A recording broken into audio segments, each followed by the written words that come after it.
Hello everyone, welcome back to my YouTube channel. ಎಲ್ಲರೂ ಹೇಗಿದ್ದೀರಾ ಅಂತ ಕೇಳ್ತಾ ಇವತ್ತಿನ ಬ್ಲಾಗನ್ನು ಶುರು ಮಾಡೋಣ. ಹಾಗೆ ಯಾರೆಲ್ಲ ನನ್ನ ಯೂಟ್ಯೂಬ್ ಚಾನಲನ್ನು ನೋಡ್ತಾ ಇದ್ದೀರಾ ದಯವಿಟ್ಟು ಸಬ್ಸ್ಕ್ರೈಬ್ ಮಾಡ್ಕೊಳ್ಳಿ, ಬೆಲ್ ಐಕಾನನ್ನು ಪ್ರೆಸ್ ಮಾಡೋದನ್ನು ಮರಿಬೇಡಿ. ನಾನು ಹಾಕೋ ಪ್ರತಿ ವಿಡಿಯೋದ ನೋಟಿಫಿಕೇಶನ್ ನಿಮಗೆ ಬರುತ್ತೆ ಅಂತ ಹೇಳ್ತಾ ಇವತ್ತಿನ ಸ್ಪೆಷಲ್ ರೆಸಿಪಿ ಸ್ವೀಟ್ ಅಂತಲೇ ಹೇಳ್ಬೋದು, ರಾಗಿ ಹಲ್ವಾ ಅಥವಾ ರಾಗಿ ಹಾಲುಬಾಯಿ ಅಂತ ಹೇಳ್ತೀನಿ. ಹಾಗೆ ಇದನ್ನು ಹೇಗೆ ಮಾಡೋದು ಅಂತ ತೋರಿಸ್ಕೊಡ್ತಾ ಇದ್ದೀನಿ ಕಡಿಮೆ ಇಂಗ್ರೀಡಿಯೆಂಟ್ಸಿಂದ. ನಾನಿಲ್ಲಿ ಒಂದು ಸ್ಟೀಲ್ ಗ್ಲಾಸಲ್ಲಿ 1 ಗ್ಲಾಸ್ ಫುಲ್ ರಾಗಿ ತೊಗೊಂಡಿದ್ದೀನಿ. ಹಾಗೆ ಕಾರ್ನ್ಫ್ಲೋರ್ ತೊಗೊಂಡಿದ್ದೀನಿ ಚಿಕ್ಕ ಬೌಲಲ್ಲಿ 2 to 3 ಸ್ಪೂನ್. ಹಾಗೆ ಗೀ ತೊಗೊಂಡಿದ್ದೀನಿ, ಹಸುವಿನ ತುಪ್ಪ, 3 ರಿಂದ 4 ಏಲಕ್ಕಿ ತೊಗೊಂಡಿದ್ದೀನಿ. ಆಪ್ಷನಲ್, ಬೇಡ ಅಂದರೆ ಸ್ಕಿಪ್ ಮಾಡಿ. ಹಾಗೆ ಒಂದು ಅರ್ಧ ಭಾಗದಷ್ಟು ತೆಂಗಿನಕಾಯಿ ತೊಗೊಂಡಿದ್ದೀನಿ. ಹಾಗೆ ಒಂದಚ್ಚು ಬೆಲ್ಲವನ್ನು ತಗೊಂಡಿದ್ದೀನಿ. ಹೇಗೆ ಮಾಡೋದು ಅಂತ ನೋಡೋಣ ಬನ್ನಿ.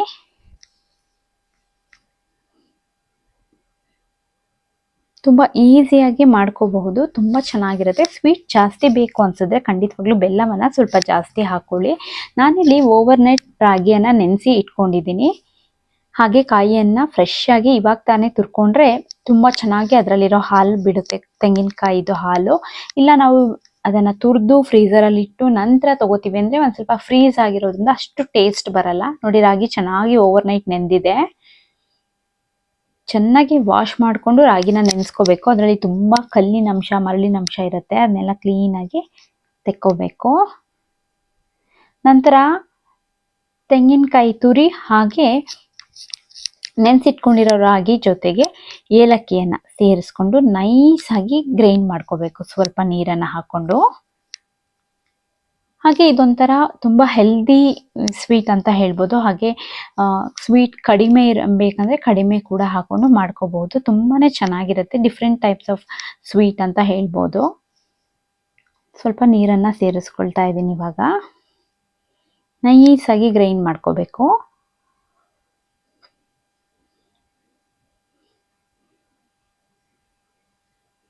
ಸ್ಟಾರ್ಟಿಂಗ್ ಮಾಡ್ಕೋಬೇಕಿದ್ರೆ ಆದಷ್ಟು ಸ್ವಲ್ಪ ಮಾಡ್ಕೊಳ್ಳಿ, ಚಿಕ್ಕ ಲೋಟದಲ್ಲಿ ರಾಗಿ ತಗೊಂಡು ಮಾಡ್ಕೊಳ್ಳಿ. ಒಂದ್ಸತಿ ಚೆನ್ನಾಗಿ ಬರುತ್ತೆ ನಿಮಗೆ ಅಂತ ಅನ್ಸಿದ್ರೆ ನೆಕ್ಸ್ಟ್ ಟೈಮ್ ಚೆನ್ನಾಗಿ ಜಾಸ್ತಿ ಮಾಡ್ಕೋಬಹುದು. ನಾನಿಲ್ಲಿ ಒಂದು ಕಡಾಯಿ ತಗೊಂಡಿದ್ದೀನಿ, ಪಾತ್ರೆ ತಗೊಂಡು ಆ ಪಾತ್ರೆಗೆ ಒಂದು ಬಿಳಿ ಬಟ್ಟೆಯನ್ನು ಹಾಕ್ಕೊಂಡು ಅದಕ್ಕೆ ನಾನು ಗ್ರೈಂಡ್ ಮಾಡ್ಕೊಂಡಿರೋ ತೆಂಗಿನಕಾಯಿ ಹಾಗೆ ರಾಗಿಯ ಮಿಶ್ರಣವನ್ನು ಚೆನ್ನಾಗಿ ನೈಸಾಗಿ ರುಬ್ಕೊಂಡಿದ್ನಲ್ಲ ಅದನ್ನು ಹಾಕ್ಕೊಂಡು ಸೋಸ್ಕೊಳ್ತಾ ಇದ್ದೀನಿ, ಫಿಲ್ಟರ್ ಮಾಡ್ಕೊಳ್ತಾ ಇದ್ದೀನಿ. ಈ ಥರ ಚೆನ್ನಾಗಿ ಸ್ಪೂನಿಂದ ಅಥವಾ ಮರದ ಮಚ್ಚಕೈ ಬರುತ್ತಲ್ಲ ಅದರಿಂದ ಈ ಥರ ಮಾಡ್ಕೊಳ್ಬಹುದು. ತುಂಬ ನಿಧಾನ ಆಗ್ತಾ ಇತ್ತು ಅಂತ ಹೇಳ್ಬಿಟ್ಟು ನಾನು ಈ ಥರ ಫಾಸ್ಟಾಗಿ ಮಾಡ್ಕೊಳ್ತಾ ಇದ್ದೀನಿ. ನೋಡಿ ಯಾವ ಥರ ವೈಟಾಗಿ ಇದಾಗಿದೆ. ಇದರಲ್ಲಿ ಸ್ವಲ್ಪನೂ ನೀರಿನ ಅಂಶ ಇರಬಾರ್ದು, ಅಷ್ಟು ಕ್ಲೀನಾಗಿ ಕ್ಲೀನ್ ಮಾಡ್ಕೊಳ್ಬೇಕು.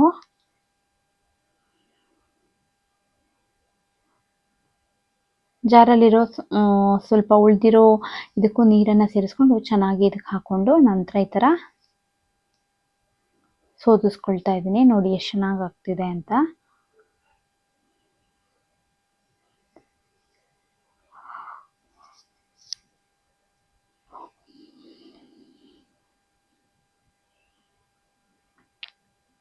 ಚೆನ್ನಾಗಿ ಈ ಥರ ಇಳಿಯೋದಕ್ಕೆ ಬಿಡಬೇಕು. ಅದರಲ್ಲಿರೋ ಹಾಲಿನ ಅಂಶ ಎಲ್ಲ ಇಳಿತಾ ಇದ್ದಂಗೆ ಅದನ್ನ ಕ್ಲೀನಾಗಿ ನಾವು ಸಪ್ರೇಟ್ ಮಾಡ್ಕೊಳ್ಬಹುದು. ಇಲ್ಲ ಕೆಲವೊಂದ್ಸತಿ ಫಿಲ್ಟರ್ ಏನು ಕೆಳಗಡೆ ಇಟ್ಕೊಂಡಿದ್ದೋ ಅದ್ರ ಮೇಲೆ ಹಾಕ್ಕೊಂಡು, ಯಾಕಂದರೆ ತುಂಬ ಹಾಲಿನ ಅಂಶ ಹಾಗೆ ಉಳಿದಿತ್ತು ಈ ಬಟ್ಟೆಯಲ್ಲಿ, ಅಷ್ಟು ಕ್ಲೀನಾಗಿ ಫಿಲ್ಟರ್ ಆಗ್ತಾ ಇರಲಿಲ್ಲ ಅನ್ನಿಸ್ತು ನನಗೆ. ಹಾಗಾಗಿ ನಾನು ಡೈರೆಕ್ಟ್ ಫಿಲ್ಟರ್ಗೆ ಹಾಕ್ಕೊಂಡು ಟ್ರೈ ಮಾಡೋಣ ಅಂತ ಹೇಳ್ಬಿಟ್ಟು ಈ ಥರ ಮಾಡ್ಕೊಳ್ತಾ ಇರೋದು. ಯಾರೆಲ್ಲ ನನ್ನ ಚಾನಲನ್ನು ನೋಡ್ತಿದ್ದೀರಾ ಸಬ್ಸ್ಕ್ರೈಬ್ ಮಾಡ್ಕೊಳ್ಳಿ, ಬೆಲ್ ಐಕಾನನ್ನು ಪ್ರೆಸ್ ಮಾಡಿ ಅಂತ ಮತ್ತೊಮ್ಮೆ ಹೇಳ್ತೀನಿ. ಹಾಗೆ ಯಾರೆಲ್ಲ ನೋಡ್ತಿದ್ದೀರೋ ಶೇರ್ ಮಾಡಿ, ಆದಷ್ಟು ವೀಡಿಯೋಸ್ನ ಶೇರ್ ಮಾಡಿ ಫ್ಯಾಮಿಲಿ ಆ್ಯಂಡ್ ಫ್ರೆಂಡ್ಸ್ ಜೊತೆ. ಹಾಗೆ ನೀವು ಕೂಡ ಮನೆಯಲ್ಲಿ ಟ್ರೈ ಮಾಡಿ. ಯಾರೆಲ್ಲ ಆಲ್ರೆಡಿ ಸಬ್ಸ್ಕ್ರೈಬ್ ಮಾಡ್ಕೊಂಡಿದ್ದೀರಾ, ಪ್ರತಿದಿನ ನಾನು ಹಾಕೋ ವೀಡಿಯೋಸ್ನ ನೋಡ್ತಿದ್ದೀರಾ, ನಿಮ್ಮೆಲ್ಲರಿಗೂ ಥ್ಯಾಂಕ್ ಯು ಸೋ ಮಚ್. ಇದೇ ಥರ ಸಪೋರ್ಟ್ ಮಾಡ್ತಾ ಇರಿ. ನಿಮ್ಗೇನಾದರೂ ಬೆಲ್ಲ ಬೇಡ ಅನಿಸಿದ್ರೆ ಸಕ್ಕರೆ ಹಾಕೊಳ್ಳಿ. ಬೆಲ್ಲದಲ್ಲಿ ಸ್ವಲ್ಪ ಸಿಹಿ ಅಂಶ ಕಡಿಮೆ ಇರುತ್ತೆ, ಸಕ್ಕರೆಯಲ್ಲಿ ಸ್ವಲ್ಪ ಜಾಸ್ತಿ ಇರುತ್ತೆ. ನಾವು ಜಾಸ್ತಿ ಬೇಕಪ್ಪ ನಮಗೆ ಶುಗರ್ ಅನ್ನೋರು ಆ ಥರ ಕೂಡ ಮಾಡ್ಕೊಳ್ಬಹುದು. ಇಲ್ಲ ನಮಗೆ ಕಾರ್ನ್ಫ್ಲೋರ್ ಬೇಡ ಅನ್ನೋರು ಅಗರ್ ಅಗರ್ ಪೌಡರ್ ಕೂಡ ಆ್ಯಡ್ ಮಾಡ್ಕೊಳ್ಬಹುದು. ಈ ಥರ ಚೆನ್ನಾಗಿ ನೀರು ಹಾಕ್ಕೊಳ್ತಾ ಅದರಲ್ಲಿರೋ ಹಾಲಿನ ಅಂಶನೆಲ್ಲ ಫಿಲ್ಟರ್ ಮಾಡ್ಕೊಳ್ತಾ ಹೋಗೋಣ.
ನೋಡಿ ಕ್ಲೀನಾಗಿ ಎಲ್ಲಾನು ಹಾಲನ್ನ ಈ ತರ ಸೋದಿಸ್ಕೊಂಡು ಇಟ್ಕೊಂಡಿದ್ದೀನಿ.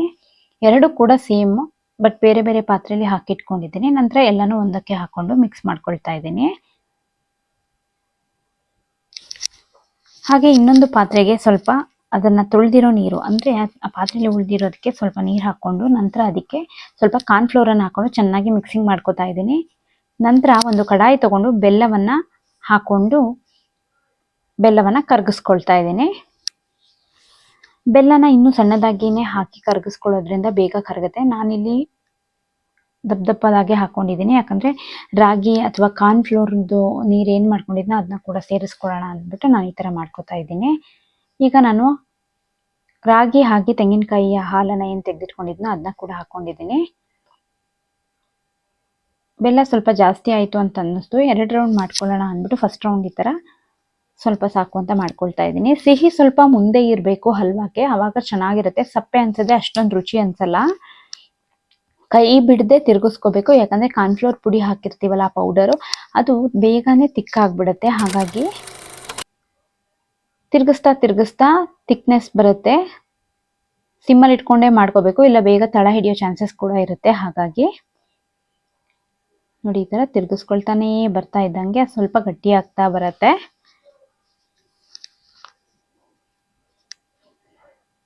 ಕೆಲವೊಂದು ಫ್ರೂಟ್ಸ್ ಅಲ್ಲಿ ಕೂಡ ನಾವು ಈ ತರ ಟ್ರೈ ಮಾಡಿ ನೋಡಬಹುದು.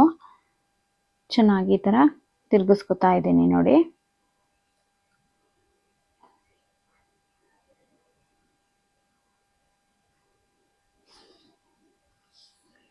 ಈಗ ನಾನು ಹಸುವಿನ ತುಪ್ಪವನ್ನು ಆ್ಯಡ್ ಮಾಡ್ಕೊಂಡು ಚೆನ್ನಾಗಿ ತಿರುಗಿಸ್ಕೊತಾ ಇದ್ದೀನಿ, ಮಿಕ್ಸ್ ಮಾಡ್ಕೊತಾ ಇದ್ದೀನಿ. ಕಂಪ್ಲೀಟ್ ಎಲ್ಲದಕ್ಕೂ ಕ್ಲೀನಾಗಿ ಮಿಕ್ಸ್ ಆಗಬೇಕು. ಹಾಗೆ ಗಂಟಾಗಲಿ ತಳ ಹಿಡಿಯೋದಾಗಲಿ ಆಗಬಾರ್ದು. ಹಾಗಾಗಿ ಕೈ ಬಿಡದೆ ತಿರುಗಿಸ್ಕೊಳ್ತಾನೆ ಬನ್ನಿ. ನೋಡಿ ಯಾವ ಥರ ಆಗ್ತಾ ಇದೆ, ನೀವೇ ನೋಡ್ತಾ ಇದ್ದೀರಲ್ಲ.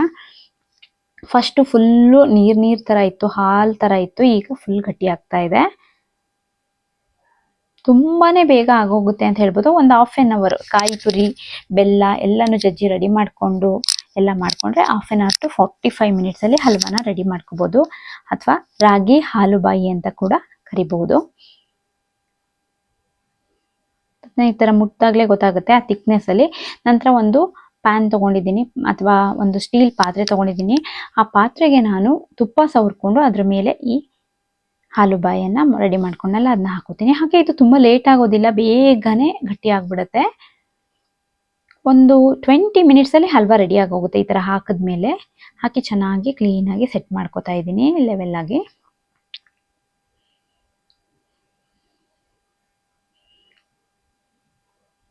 ನೋಡಿ ಈ ತರ ಮಾಡ್ಕೊಂಡಿದ್ದೀನಿ.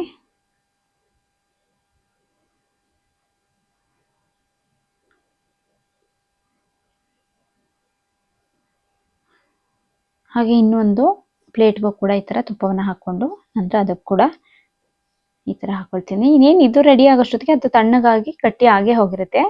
ಫ್ರಿಜ್ಜಲ್ಲೂ ಇಟ್ಕೊಂಡು ಬೇಕಾದ್ರೆ ನೀವು ಅದನ್ನ ನಂತರ ತೆಗಿಬಹುದು ಹೊರಗಡೆ. ಈಗ ನೈಟ್ ಏನಾದ್ರು ಮಾಡಿದ್ರೆ ಫ್ರಿಜ್ಜಲ್ಲಿ ಇಟ್ಟು ಇದು ಮಾಡ್ಬೋದು, ಇಲ್ಲ ಹಾಗೇನು ಕೂಡ ಗಟ್ಟಿ ಆಗತ್ತೆ. ನೋಡಿ ರೆಡಿನೇ ಆಗೋಯ್ತು. ಈಸಿಯಾಗಿ ಕಟ್ ಮಾಡ್ಕೊಳ್ಬೋದು. ಚಾಕು ತಗೊಂಡು ಈ ತರ ಕ್ಲೀನಾಗಿ ಕಟ್ ಮಾಡ್ಕೊಳ್ಳೋಣ. ನಿಮ್ಗೆ ಯಾವ ಶೇಪ್ ಬೇಕಾದ್ರೂ ಮಾಡ್ಕೋಬಹುದು. Diamond shape, rectangle, round shape ಬೇಕಾದ್ರೂ ಯಾವ್ದಾದ್ರು ಈ ತರ ರೌಂಡ್ ಆಗಿ ಕಟ್ ಮಾಡ್ಕೊಳ್ಳೋ ಶೇಪ್ ಇದ್ರೆ ಅದನ್ನ ಕೂಡ ಟ್ರೈ ಮಾಡ್ಬೋದು. ಹಾರ್ಟ್ ಶೇಪ್ ಇದ್ರೆ ಅದನ್ನ ಟ್ರೈ ಮಾಡ್ಬೋದು. ತುಂಬಾನೇ ಚೆನ್ನಾಗಿ ಬರುತ್ತೆ. ಈ ತರ ನೋಡಿ ಯಾವ ತರ ಬರ್ತಾ ಇದೆ ಅಂತ ನಾನು ನಿಮ್ಗೆ ತೋರಿಸ್ತಾ ಇದ್ದೀನಿ. ಹಲ್ವಾ ರೆಡಿ ಆಗೋಯ್ತು. ಸೂಪರ್ ಆಗಿರೋ ರಾಗಿ ಹಾಲುಬಾಯಿ ಅಥವಾ ರಾಗಿ ಹಲ್ವಾ ಅಂತಾನೆ ಹೇಳ್ಬೋದು. ಎಷ್ಟು ಚೆನ್ನಾಗಿದೆ ನೋಡಿ. ಈ ತರ ಕಟ್ ಮಾಡ್ತಿದ್ರೆ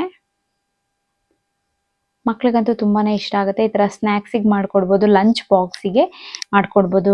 ಆಫ್ಟರ್ ಲಂಚ್ ಈ ತರ 1-2 ಪೀಸಸ್ ತಿನ್ನೋದಕ್ಕೆ ಚೆನ್ನಾಗಿರತ್ತೆ. ನಿಮ್ಮ ಮಕ್ಕಳು ಏನಾದ್ರು ಡಿಫ್ರೆಂಟ್ ಆಗಿ ಸ್ವೀಟ್ಸ್ ಕೇಳ್ತಾ ಇದ್ರೆ ಇದನ್ನ ಟ್ರೈ ಮಾಡಿ ಮಾಡ್ಕೊಡಿ. ಮಕ್ಕಳು ತುಂಬಾನೇ ಖುಷಿ ಆಗ್ತಾರೆ, ಇಷ್ಟಪಡ್ತಾರೆ ಅಂತ ಹೇಳ್ತಾ ಇವತ್ತಿನ ರೆಸಿಪಿ ತಮ್ಮೆಲ್ಲರಿಗೂ ಇಷ್ಟ ಆಗಿದೆ. ದಯವಿಟ್ಟು ಲೈಕ್ ಮಾಡಿ, ಫ್ಯಾಮಿಲಿ ಆ್ಯಂಡ್ ಫ್ರೆಂಡ್ಸ್ ಜೊತೆ ಶೇರ್ ಮಾಡಿ. ಇದೇ ತರ ಸಪೋರ್ಟ್ ಮಾಡಿ ನನ್ನ ವಿಡಿಯೋಸ್ನ ಕಂಪ್ಲೀಟ್ ಆಗಿ ನೋಡಿ ಅಂತ ಕೇಳ್ಕೊತೀನಿ. ಕಟ್ ಮಾಡಾದ್ಮೇಲೆ ನೋಡಿ ಯಾವ ತರ ಕಾಣಿಸ್ತಿದೆ ಪೀಸಸ್. ಆದಷ್ಟು ತಿಕ್ಕಾಗಿ ಅದನ್ನ ಫಿಲ್ ಮಾಡ್ಕೊಂಡ್ರೆ ಬೇರೆ ಪಾತ್ರೆಗೆ ಹಾಕೋಬೇಕಿದ್ರೆ ಈ ತರ ಹಲ್ವಾ ತಿಕ್ಕಾಗಿರುತ್ತೆ. ನೋಡೋದಕ್ಕೂ ಚಂದ, ತಿನ್ನೋದಕ್ಕೂ ಚಂದ.